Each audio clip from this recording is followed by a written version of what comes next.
We're here with our good buddy, Drew Manley. Drew Manley, he's been a really good inspiration, not only on my life, I know on Self's too. Oh, most definitely. Just growing up around him, he really influenced me. And well, bless y'all. not only just, the man I came to be, which, I'm proud of who I am now. I had some rough spots, but he really influenced me in my walk with God. And he actually baptized me into the Lord's church, and he just doesn't know how much he means to me. And we love Drew Manley. I'm glad to have him here tonight to be able to talk to him. And I'm happy to be y'all's first on your podcast here, and good to see Dexter Roberts again. The last time I saw him, I had Super 8 TV, and we were at WERH, and we was about 6:30 in the morning, Dex, and we kicked them off on their country program again. And you were one of the you were high, doing you American Idol thing. You was doing it big time then, and you were one of their number one guest that morning, I suppose. But anyway, and I didn't tell you a while ago when we were talking out there that I was with them when after 67 years, I believe it was, they finally went belly up. Really? Yeah, and it wasn't anything. It wasn't the business, and it wasn't that they couldn't get sponsors or anything. To tell the truth, they were running off of transistors from the late 60s or mid 70s, right in there, and they were just from day to day. Just as soon as one of those went out,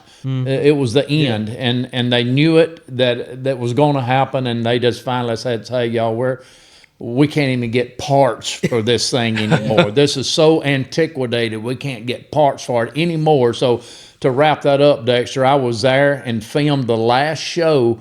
And I was there when we walked back to the back, and the owners with tears in their eyes hit the button on the transistor, and WERH was no more. And now it's been raised. There's nothing there.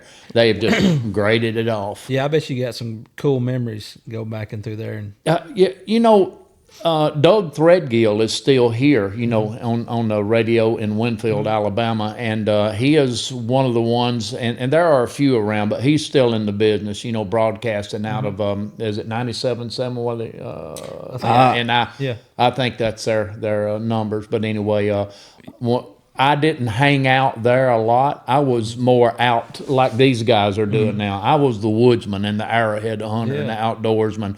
So to sit in a radio station, I like listening to music, but no, that ain't me. Sitting there on that for 9 years on that morning show, on my show, would like to kill me. I was going to be out with you guys every day. And I had a TV station. But anyway, so I'll shut up right there. I will say, we got something in common. We both played on Drew's show. Really? Yeah, I played on Drew's show one time. Yeah. Which it wasn't near as good as yours, I'm sure. But I appreciate that. That was a fun experience.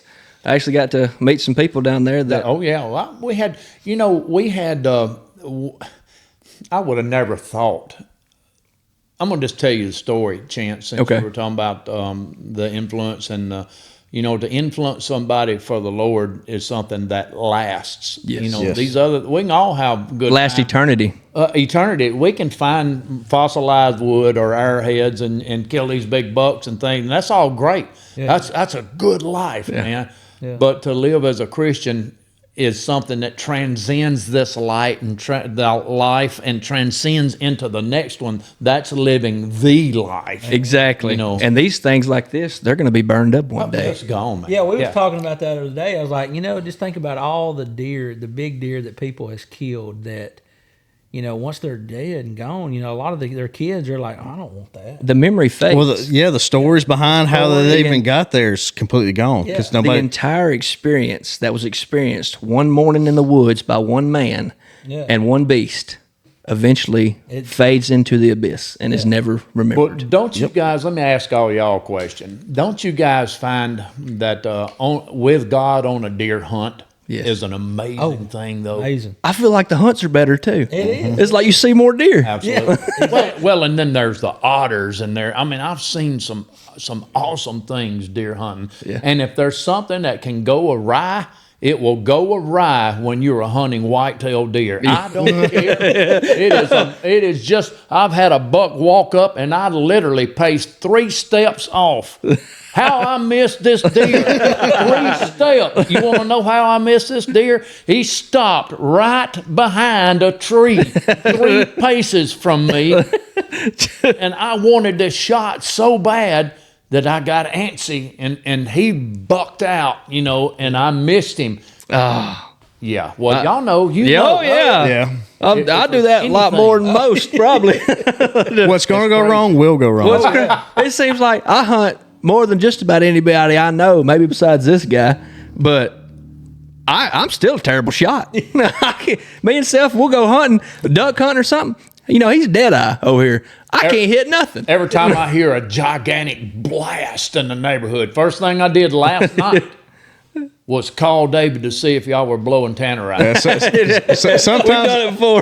Drew's like, I heard y'all down there. I've got text message from Drew, and he's like, man, that's music to my ears. I'm like, yeah. Oh, it is? Yeah, that was us. So when y'all kick it up on that side, I like to keep everybody in the neighborhood honest, and I'll start firing off stuff. But I want to go back to that, that period of time that we were able to, Chance was talking about the spiritual side, and that's where that conversation started. So I got a call from Brother Self out at Gold Mine Church of Christ one day, and he said, I need you to come over here. That's about all he said. And I don't know what it was. It's just one of them things. I stopped in my gate, and I said out loud, this is from the Lord. Yeah. I had no idea what it was. They wanted me to do a program once every 2 weeks, 30 minutes, search the scripture program on Super 8 TV in Hamilton, Alabama. Well, I agreed to that. Well, it wasn't long for they found out that I could talk a little bit, and they invited me on a morning show. Well, within a month or two, I bought half of the business, and within a year, I owned the business, all of it. And so anyway, not to brag on that, it wasn't me at all. I don't. It drove me crazy. The electronics drove me crazy. You know, Dylan. Yeah. I'm a country boy. Yeah. I'm not the. You see me operating this stuff. It like to drove me out of my mind. Yeah. And I did a lot of praying, and I won't get into all of that, but I just want to say this to wrap that part up. Though I believe that we were selected for that period of time to do that job, because it's there no more either. The big guys came in and knocked us out, but I had a crew. I had one of my old partners from Department of Corrections, Wade Sullivan, and I got the lady I called the Great One, Melissa Wilson, and these people, especially her, as far as the electronics and stuff, smarter than it's just. The Great One behind the wall. That's what I call it. Whatever I needed, if it could be done electronically, or on the social media and all these outlets and things, she was on top of it. So anyway, that facilitated me to do what I do, is what we're doing right now, sharing stories and talking. And we always gave God credit for that. Matter of fact, I had a little pencil holder in front of me that said, God first, then the people, and then you. We are Super 8, and that's how we kept it, and we touched so many people, and I preached a lot of their funerals. And I didn't even know, but they felt like they knew me, and I'd get that call. And anyway, I could say a lot about that, but let me let you guys add some stuff.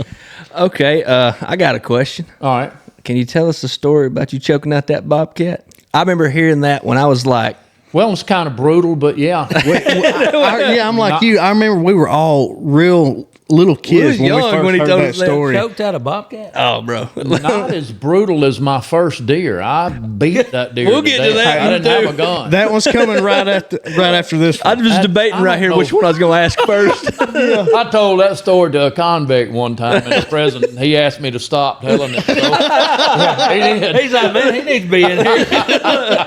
Oh, okay. I loved to trap, and back then I've gotten rid of my traps. Fur prices went down, and I don't like to kill something that I don't utilize. It's God's gift to us, and I want to eat it or skin it or use it, or that's going to benefit my family, or something, or unless it's a nuisance animal or something. I even rattlesnakes and copperheads I usually catch, and now catch. I'll catch them and carry them to another place and throw them out. Okay. Cottonmouth, he's mine. He's going down. That's my enemy. The cottonmouth. Really? Yeah. Oh yeah. What's the difference? We share the same territory too much, and I'm coming back like where me and you were. I'm coming back to those areas, and they got to go. Yeah. And anyway, okay, the bobcat. So I set a fox set one time over on Camp Creek, and which is the same place I fought that wild hog. That's the story there. Those things are tough. Had to fight him twice. And but lucky for me, I had just cut a brand new hickory walking stick. So, but we'll get to that story on whenever y'all want. But the bobcat. So I'd set a set for a fox, and I'd set a ground set with a steel trap. And of course you make that where the fox doesn't suspect anything. Right. You got to be good to catch fox and coyote, especially the coyote.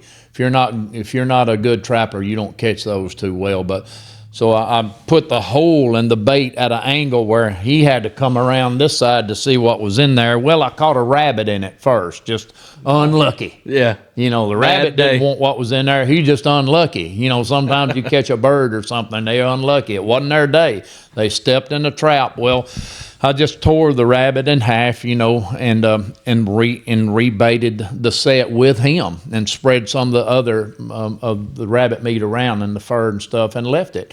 Next morning, it was gone, and I had a drag set with it, a drag line with a piece of brush for a drag, and I found him about 16, 18 feet up in there, or something, or 10 yards or so, I don't know, up in the bushes, and it was a bobcat, a good-sized one. And it looked like you had lowered a bush hog down in there. He had tore everything up around. He had gotten tangled up with that drag I had, and he had tore everything up. And so I went back to the house. Now, if you folks at home are not into the outdoorsy thing, and your animal rights activists and stuff, well... Change the channel. My bad. Yeah, change the channel. It's time for y'all to hop off for a few minutes. We'll be right back at you. But I was going to choke this thing down a little bit. I went back and got a snare that I had. I was going to choke him down a little bit until he got a little dizzy, and then put him in a trap real quick and carry him home. Right. Which I've carried coyotes home, but you don't have to choke him down. I just catch that coyote and get him pinned down and wrap his muzzle with a duct tape and tape his feet together and throw him over my shoulder and go home. I've done that. Caught skunks live. Yeah, live. Had them get loose from me, swim the creek, go over there and catch him again without him spraying you.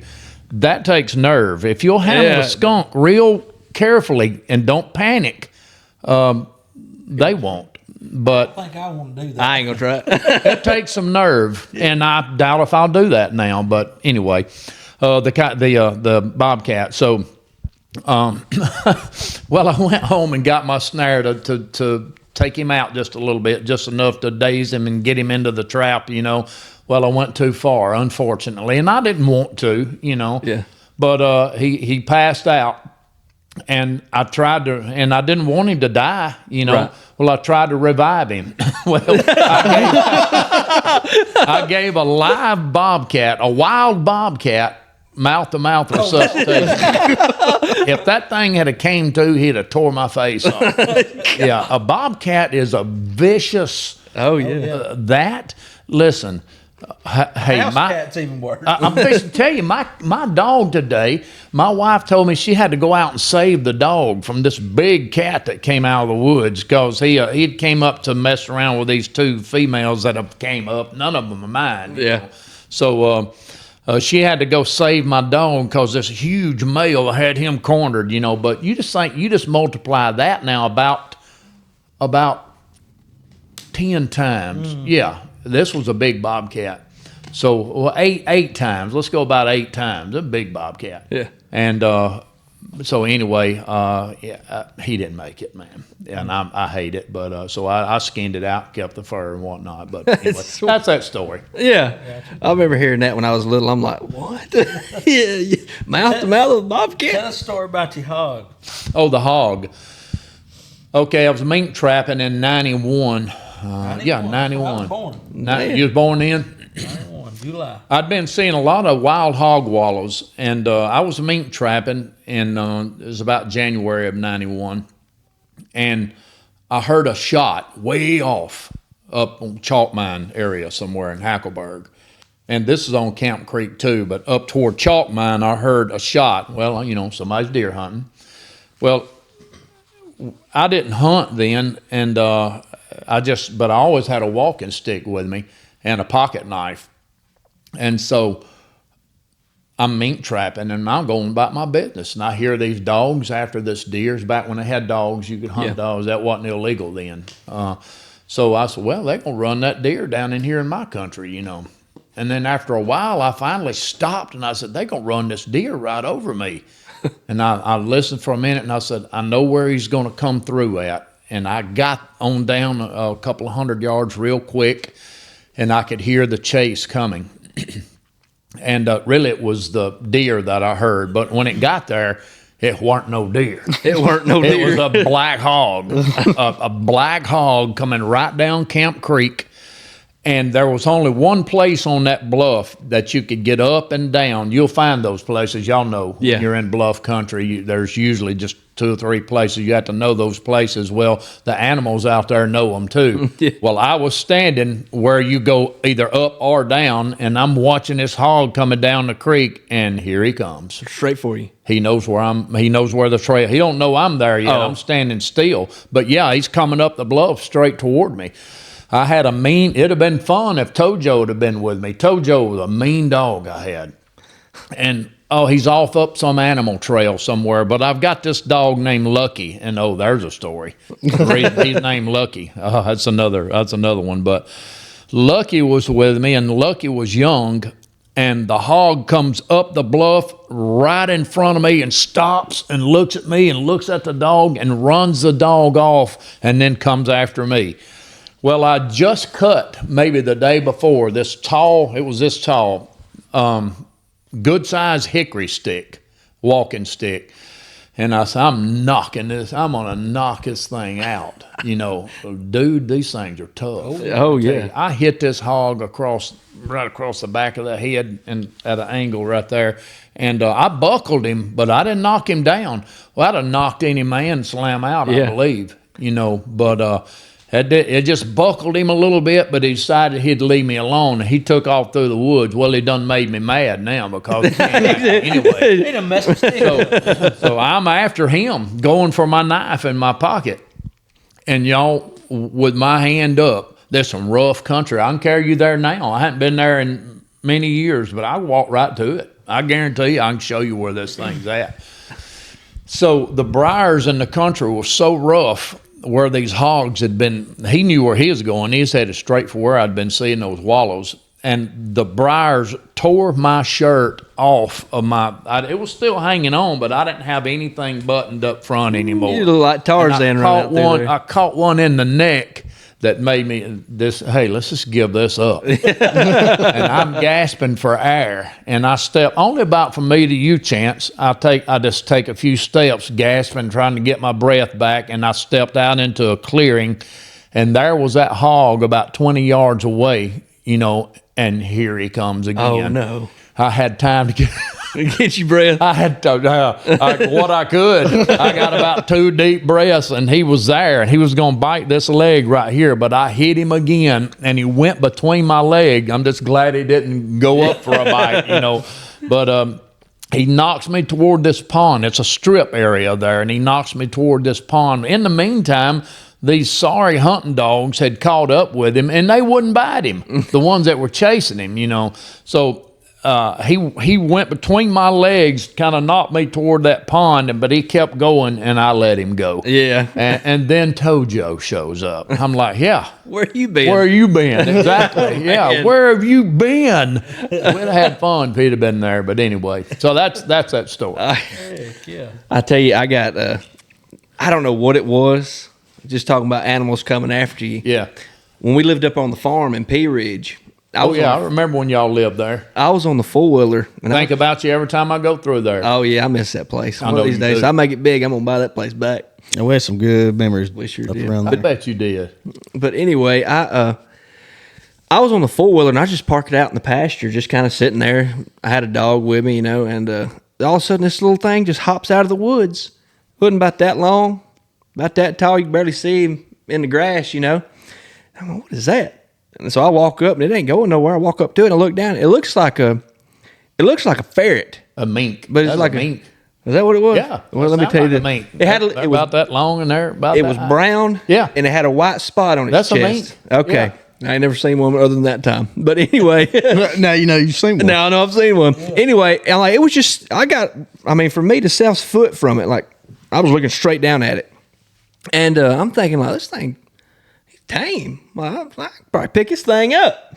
And I almost did. I was about to reach down there and grab him because he was so calm, And I was like, nah, I better not. He might bite me. Well, I take my boot and just kind of put it to his nose. And when I did, it looked like a Tasmanian devil going around my leg. I was kicking and hollering. If you would have grabbed that mink, buddy, you'd never forgot. Listen. I'm just wondering why he didn't take off. I know, that's crazy. But that's what surprised me because he was just so calm. Like, I was right there at him. And but I finally kicked him off of me. He tore my pants up a little bit, but he took off in the woods. I went after him. A mink is vicious. Yeah, I figured that out. You was talking about odd things that happen in the woods. I think I told you that Daniel and Noah, didn't I tell you about them petting that deer? Yeah. What? Yeah, you told me that story. We were wading the Buttahatchee River up near White House and one of the forks up there. And we were just going down the river and we looked up there and here's a doe feeding on the bank. Well, I thought as soon as she sees us, she'll bolt. Well, she didn't bolt. Then I thought, like you would think, as soon as she smells us, she'll bolt. Yeah. Well, she didn't bolt. And the boys were much younger then. It's been several years ago. And they said, Granddaddy, can we pet her? I said, well, she's not going to stay there for you, but yeah, you can try. Yeah. They splashed some water up on her first, Well, she didn't know what we were in the water, is what I figured. Yeah. And so, lo and behold, to shorten this one too, those boys wound up going up on the bank. I've never seen this before in my life. Those 2 boys, Daniel and Noah, went up on the bank. And I said, go slow now, go slow. And they petted that deer slowly, and then I had them slowly get back in the water and we went on our way. And when we came back, she's still there just a little further away feeding on some leaves, but I've never seen crazy. like that. No. Was you think she might have been somebody's pet at one time or something? Well, somebody's asked that, and I don't know of anybody in there that had one, but I think she just thought we were river creatures or something. Yeah. Just and we didn't make any sudden moves, trapping before. I've been as close to me to self from one till it smelled me. Yeah. I mean, I'm waiting for this deer to go. It's fun for a minute, but Yeah. I got trapping to do. Yeah. I'm acting like I'm pulling a pistol and shooting. She won't go. She won't go. Finally, I've got a handful of traps. They're on my back. Yeah. I got stuff, and she just won't go. Finally, she lowers her head and walks toward me, and she's gonna go by me. But when my scent hit that deer, Took off. she plowed the ground up and took off. So yeah, it's just strange sometimes. It's kind of like, I just wonder, it's like deer know when they're being hunted. I think there was actually a study done by the National Deer Association. Don't quote me on that, but I seen it on TikTok, I think. And they said, Well, it fell on TikTok. You got well, it was, Yeah, I yeah. want to say it was from the Deer Association. That's more accurate than that actually Facebook. posted it. Yeah. Yeah. It's got to be true. Yeah, got Was that commercial? Bonjour. Bon- Yeah, that one. He's like, she's going on a date with a French model, and that guy walks up and he's like, big old fat lard. He's like, bonjour. But anyway, it's Yeah, I like never seen that. the day of opening day of deer season, like the deer their movement decreases a lot, or something like that. It's like they know when season opens up. You know what I learned hunting deer at close range, being up on them? If you hunt long enough, you're going to have deer come very close to you. Yeah. I've stood at port arms with a rifle until my arms just couldn't hold not even blinking, wanting these deer to go on. I'm waiting on a buck, And I've watched them and studied them. You know, and I hear things going on in the woods around me, shots or people or noises. You know, what I noticed was those deer are not concerned with anything out there unless it's in their immediate woods. They are adapted to us. You know, I mean, they really are. And if it's not in that immediate scope of woods, and you say, well, how big? Well, I'm just, you know, in the general area. If it's on out there, you know, an acre and a half away or something, maybe some of these guys, you know, are paying attention. These big bucks are smarter, you know, more nocturnal and all this other stuff. But I just noticed that through the years that deer a lot of times aren't concerned about. Well, I think that's what sets the big deer apart from the rest of the deer. It's like you have your does and your younger bucks and stuff like that.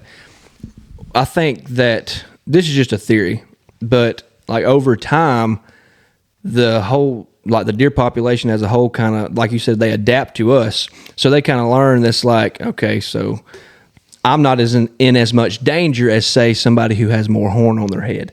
And that's how they get that big, because they have to be more careful. And over time, they just learn that and keep adapting, and they adapt further than you would say a doe, you know.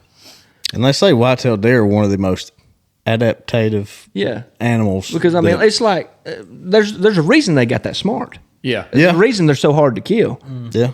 But what's crazy about it, that you can, like, other animals can come out there and, like, turkeys. Yeah. You'll see a turkey go out there with, like, some deer and stuff, and they see them, and they're like, oh. They know they're not in danger. Yeah, but once you see a predator come out in there, they're gone. They're gone. So tell us about one of your funny stories.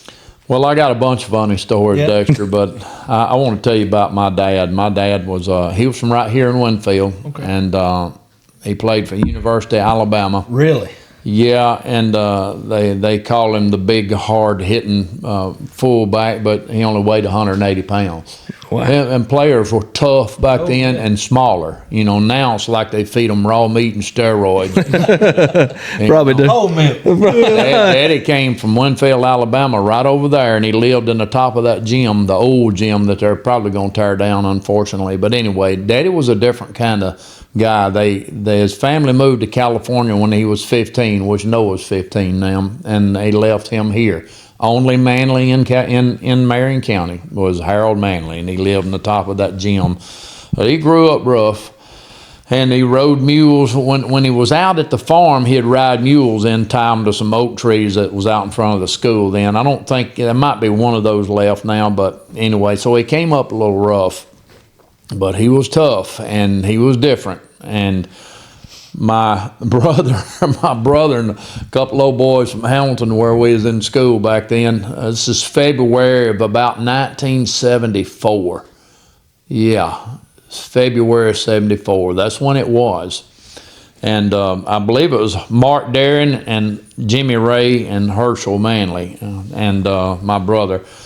So they borrow this boat from, man's not home, so they borrow the boat. All right, well, there's their first mistake. They didn't steal it. They borrowed it. Yeah, legit. They'll bring it back. Yeah, surely you won't mind. Well, they're going to float the Buttahatchee River in flood season. They'd flooded quite a bit, so they ran one of these rapids, and they just barely missed this huge rock. I mean, this water's raging down through there. You know, people do drown. Yeah. And they get out and port this boat on the bank, back up and give it another shot. That's so much fun, you know. Well, they centered this rock, you know, ruined the man's boat, you know, just totaled it out. They all go and hit the water, and my brother loses his glasses in that water. This kind of guy my daddy was. Man, money. Oh, you talk about money. It gets tight. Yeah. He told, when Herschel told Daddy where his glasses went, Daddy said, boy, he said, you go down there where y'all wrecked that boat, and you tie a rock to a string wherever y'all went in, and you throw that rock out there in that river and swim down in there where that where that rock goes to the bottom and find them glass. Well, my brother bucked on that one. I'll just be blind. That's the kind of dad we had when we were growing up. So anyway, yeah. Well, y'all tell one. Oh, me. No, I tell you was talking about bluffs earlier. Yeah. Bluff country and stuff like that. Well, me and Seth got a couple bluff stories. I know which one you probably gonna tell. Which one? The one you about fell. Oh yeah. Yeah, well, we were bad about, we get on a 4-wheeler that I had, and we didn't really go around Piney Grove much before this, so we didn't really know our way around. So our objective was to try to get lost. That way we could try to find our way back, because that was the fun part. Every day after school. Every day. We learned. A lot of trails over there. A lot of trails. Have We learned every one of the natural bridge over there. What about it? In that area. Oh, really? Yeah, but go ahead. Yeah, that's. I can show you where it is sometime. But anyway, we were out there and we went down. I think they call it the Whoop-de-Doos. Is that what they call it down in there? Anyway, we were out there. Was riding 4-wheeler. Self would always have his AirPods in, or they didn't have AirPods back then, but he had his headphones in, listening to music, and I'm driving. AirPod leashes. Yeah. And I'm driving. Well, I'm just trying to get lost. Well, we found this high wall, and down at the bottom there's this creek. Well, we get off 4-wheeler, and Seth still got his headphones in, and I noticed there's a ledge about chest high from the main ground, and I'm like, well, I'm gonna get on that ledge. It's stuck out about that far, 3 or 4 feet. And I climbed down on it, and I'm standing there, and I'm looking back. I can see, I'm looking at Seth's feet back there, and I'm just looking down in the water, and all of a sudden I felt that thing start to give, And you're talking 30, 40-foot drop to rocks, and then water. Rough. And Seth still got his headphones in, and he's texting, or he's on his phone or something, and I'm like hanging on to this. I'm like, Seth! I'm hollering, he's just looking at his phone, and finally he looks up, and when he looks up, he's like, when I heard something grabs me, and as soon as he pulls me up, that rock falls down. Whoa. Yeah, I don't do high walls. I tried to jump off one time when we was coon hunting. My light wasn't as bright as everybody else's. I thought it wasn't as far down. I didn't think it was as far down as it was. When Clarence finally shows up, what it was, we was chasing these coon dogs over, it was on 278 over there. Yeah. And we was walking down through there, and the dogs were off in the bottom. And we walk up to this high wall. Well, didn't think it was that big of a high wall. Like I said, we just had old hand lights. We wasn't really good coon hunters like everybody else was. They had all the good flashlights and stuff. And we was, I said, look at Seth. I said, that ain't that high. I bet you we ain't 8-10 foot. We probably jump off down in there. Ooh. And he said, I think it's deeper than you think it is. I said, I don't think so. By the time Clarence walks up, luckily, and he's got this bigger light on, big old bright flashlight, and he shines it off down there. You talking a fall. I'm glad I didn't jump. You'll still be falling. I ain't hit the ground yet. my granddaddy, my grandma we used to camp a lot, and was in the camper, and my grandmother started to trip in the camper. You had 2 beds right here, a little aisle, and then you go back to the bathroom, and you had the kitchen and everything. And my grandmother, Pat, she starts falling, and she fell all the way down the camper. Oh, my. And Papa Steve, he said, Lord, Trish, you fell 30 minutes, never did hit the ground. Well, he's a hoot. I remember that camper. Oh, yeah. I sold that camper for $1,200. Really? I did, yeah. You talking about Harold? No, I'm talking about Steve. Steve. Oh, yeah. Okay. Yeah, that Mom's one, dad. That one. Yeah, I'm trying to run your grandparents down here. Yeah. Yeah, but now Harold was your great-granddad. He was my great-granddad. That's a great guy right there. Oh, yeah. Wow. Him Harold Bostic. Harold Bostic. Him and Vivan. Brilliant's actually named after it used to be named after the Bostic family. Really? Yeah. Yeah, Boston.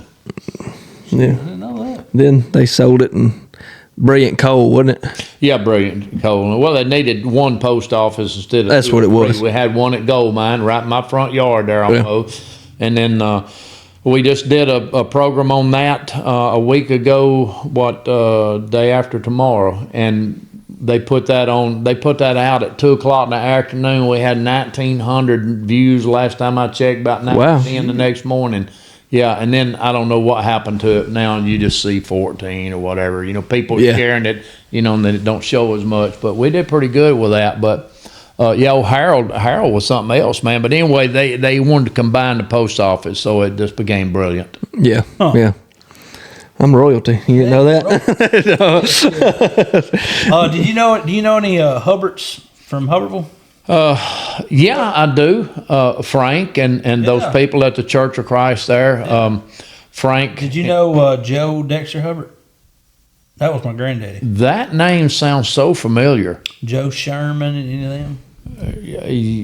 Well, you know, I didn't do any time much at Hubbardsville. Mm-hmm.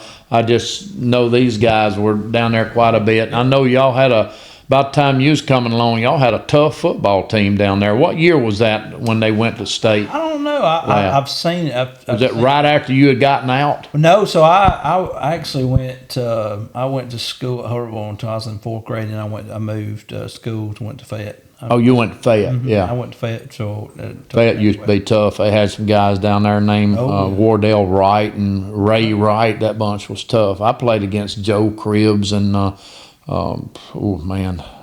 Ozzie Newsome and people like that. It's crazy to listen how names change over the generations. Yeah. Hubbardsville's tough though. Yeah.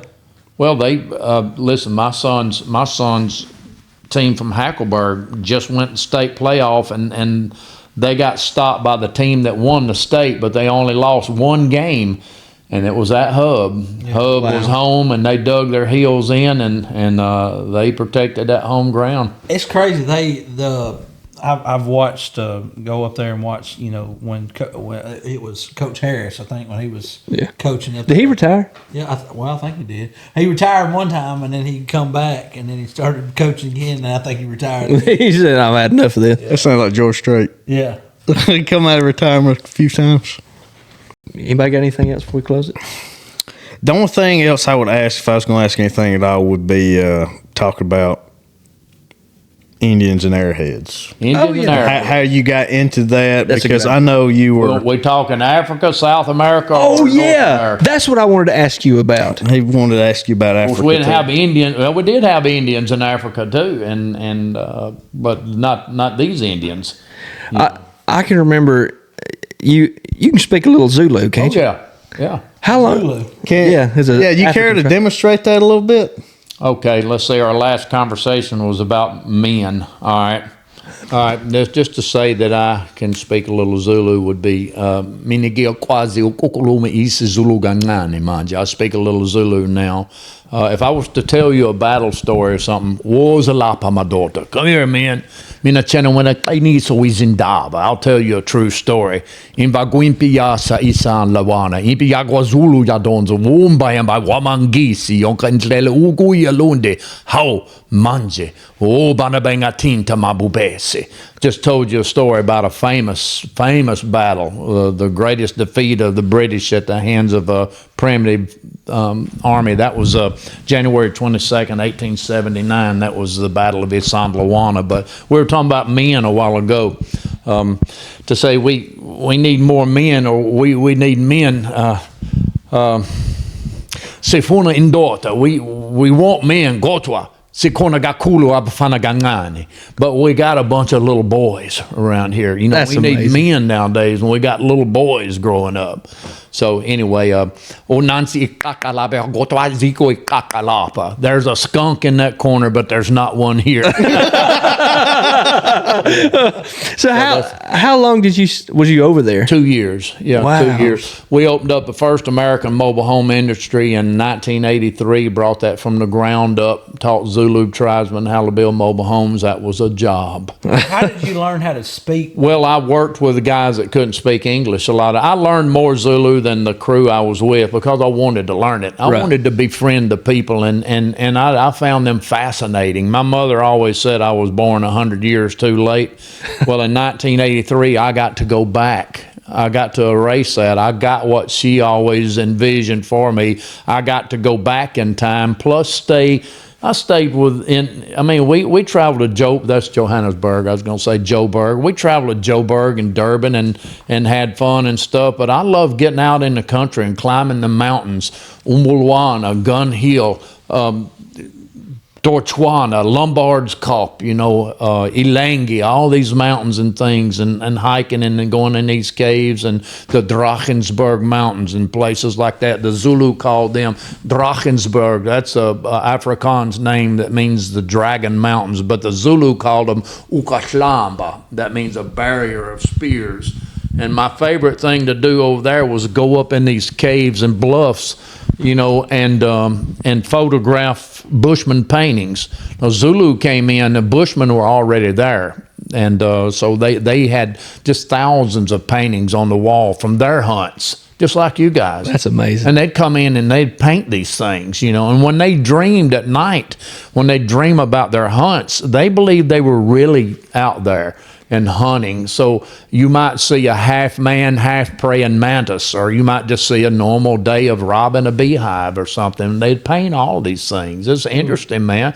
That was my favorite thing to do in Africa. One of them, anyway, was to photograph Bushman paintings. Well, the Bushmen are gone. The whites and the Zulu both killed them out. Because the Bushmen the Zulu and the white people were taking the hunting lands, and the Zulu had to thieve, or the Bushmen had to thieve their cattle and shoot their cattle. And of course, the Zulu, that was their money, and of course the colonists wasn't going to allow that either. So they ran the Bushmen to the Kalahari. They've been gone since about 1900. But anyway, wow. Talking about painting your hunting dreams. You ever dreamed you was hunting and you trying to aim at one, you either can't find it in the scope or you can't get this trigger to pull? That happens in real life. Listen, I'm telling you, white-tailed deer. Just It's gonna happen. It'll happen on a deer hunt. Yeah, about half the time I've went hunting with Chance over the years, every time he goes to pull that trigger, it's always click. Oh, no. Shoot! I forgot to load it. He never loads it. I'm too safe. Were y'all getting too comfortable because y'all sitting in the truck? Get out, get in the woods. After a while, turn that defrost on. I like a little heat and a little radio when I'm deer hunting. You know what I'm saying? You're sitting in there listening to Rick and Bubba. Yeah, man, I don't blame you. You don't need orange for that. We decided we was going to do this little bit that we're going to, because I'm big on scent control and everything, and about washing my clothes and ozone, the whole thing. And they're gonna do a thing where they're just gonna hunt the way they hunt. We're sitting in the truck. Gonna sit in the truck, and and whoever brings out the biggest deer, but they're gonna be sitting in the air or the heater. Yeah. Oh yeah. Stay downwind. Yeah. Main thing. You ain't got to worry about wind when the doors are closed. Yeah, I hear you. Well, I like to hunt. When I was in Africa, we like to hunt too, and that we hunted dika and things like that's their deer over there. But there were no big game where I was at, except in the protected areas. But you did have to watch out for ringcalls, and that's cobras, and umfezes. Those were cobras. They had several varieties of cobras, and the worst one was, or one of the worst anyway, was the puff adder. I killed one of those, and these things were everywhere. And mamba, oh man. If you smoke cigarettes and you get bit by a black mamba, hey, get your lighter out. It's on, man. You got one smoke left. Maybe about half of it. That's about it, or less. Was it 7 minutes? Ain't that what? No, well, you're gonna be checking out in 7 minutes. It's gonna be bad. What do you put? Like, say if you got bit in the leg, would you just? You're done. By black mamba, you're done, man. You're not gonna get home. You can't cut your leg. Pray to God, for forgiveness. There was one went off when I lived in South Africa and killed, let's see, how many people killed? 12 people and 2 sheep. Yeah. One mamba? One. Yeah. Just had a bad day, man. Went through there biting folks. And holy smokes. Well, they're territorial too, and they don't like it when you stir them up. You get under their thorn tree, and they're going to come down. A green mamba, not so much. They live in the cane fields, and they're deadly. But that black mamba and these snakes, it's not like you looking down and stomping or hitting this. Well, you might meet this thing eyeball to eyeball. They get like 11 and 12 foot long, and they're running along, this height, beating you to eyeball to eyeball. But I never had to confront a black mamba. I've seen them, but I've seen some pythons and anaconda. I skinned an anaconda in South America and brought that home. It was a small one. It was only like 9.5 foot long. I gave it to my son Daniel. Y'all might not know him, but he's I think I've met him maybe around a whole lot. But I collected a lot of Indian artifacts down there in South America, and I collected a lot of artifacts in Africa, and I've given a lot of those away too to grandkids and stuff since then. But I sent a lot of stuff home. That is amazing, man. Can you imagine seeing a daggum snake eye to eye? Oh, a black mamba. A black mamba? I was 11 foot long. I tell you got to go on the offensive. I mean, you can't let this thing bite you. No. You have to man up and kill this snake. I got a Winchester. And I'll tell you how this guy got that snake I was telling you about. He would go with a little brass rod about this long, about 20 inches long. And it's one strike, whack, one. Because if you need two whacks, like up and hit, that's two movements. One too many. It's just one strike. He hit the snake right here with that brass rod, and take him out. So they call this man, and he'd take those. You don't have guns over there? You have guns, yeah, but I mean, I didn't.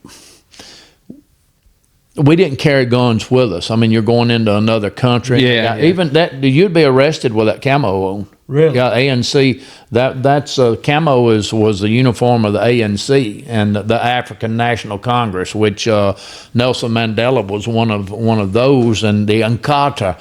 That was the people around me, the Zulu Inkatha, and the ANC were their political enemies. So if you break out in your hunting gear, you're going to jail if they see you. Really? We learned that the hard way. Not me, but one of my roommate, Jack Land from up around Haleville, and it took him a while to let him know I'm not ANC, man. I'm just a deer hunter. That's so this stuff you have to be mindful of, and with the laws and gun laws, I just borrow guns from friends and go hunting with. I killed several deer and killed an endangered species by mistake one time running through the high grass, the sage grass like we've got. Yeah. And I thought it was a rabbit. Their rabbits are big. And I'm waiting for it to break. I only had one draw, one wash where it was going to be visible. I had one shot. I got it, and I hit that rabbit, and it rolled into the sage.